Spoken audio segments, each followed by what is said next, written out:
আব্বা কি করতেছেন আপনি এখানে? বাবারে, দুপুরবেলার খাবার এখনো খাই নাই।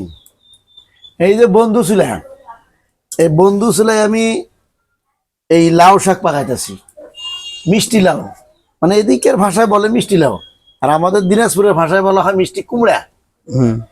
এই মিষ্টি কুমড়ার ভাজি করতেছি, মানে পাতা ভাজি, মানে শাক ভাজি। আর এই যে ওই, আর এটা কি? এটা হলো কচু, কচু মুহি কচু দিয়ে পুঁটি মাছের শুটকি, বুঝছো?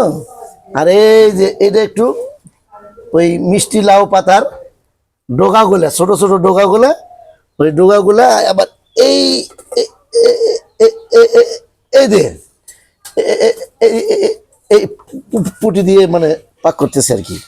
এই যে পুটি, না আসলে খাবারগুলো খুব মজার খাবার। আবার কাঁচা মরিচ দিছি, একবার কাজলি মরিচ, কাঁচা মরিচ কাজলি মরিচ, সেই রকম ঝাল এই মরিচটা। কঠিন। আজকে দুপুরে খাবার কিন্তু অনেক ভালো, আলহামদুলিল্লাহ। এটা হলো কিন্তু পুঁটি মাছ দিয়ে বিষয়, বৃষ্টির কারণে আমাদের রান্না বান্নাটা এখন হয় নাই। এই যে সুন্দর বন্ধু ছিল জ্বলতেছে, এই যে বন্ধু ছিল, আধা ঘন্টা 1 ঘন্টার মধ্যে রান্না শেষ হয়ে যাবে। জাল দেওয়া হয়, এইখানে জাল দেওয়া হয়, আর উপর দিয়ে ধোঁয়া বেরিয়ে যায়, ভিতরে আর ধোঁয়া ঢোকে না। এই বন্ধু ছিল, এই যে মিষ্টি কুমড়ার পাতার ভাজি। হ্যাঁ, যাক আলহামদুলিল্লাহ, আপনারাও বন্ধু চুলা লাগাবেন, বানাবেন, রান্না করবেন। তবে অনেক আরাম আছে রান্না করতে। বন্ধু ছিল রান্না করলে ধোঁয়া হয় না, এবং রান্নাটাও খুব তাড়াতাড়ি হয়।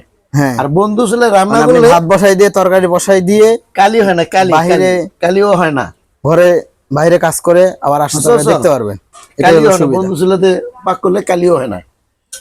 আমিও সকলকে বলতে চাই যে আপনারা একটু বন্ধু ছিলেন ব্যবস্থা নেন। এত কষ্ট করার দরকার না, ধোঁয়ার মধ্যে চোখ অন্ধকার হয়ে যায়, চোখ কানা হয়ে যাওয়ার মতো হয়ে যায়। অবশ্যই আমরা সকলে এই বন্ধু চুলার ব্যবস্থা করবো ইনশাআল্লাহ।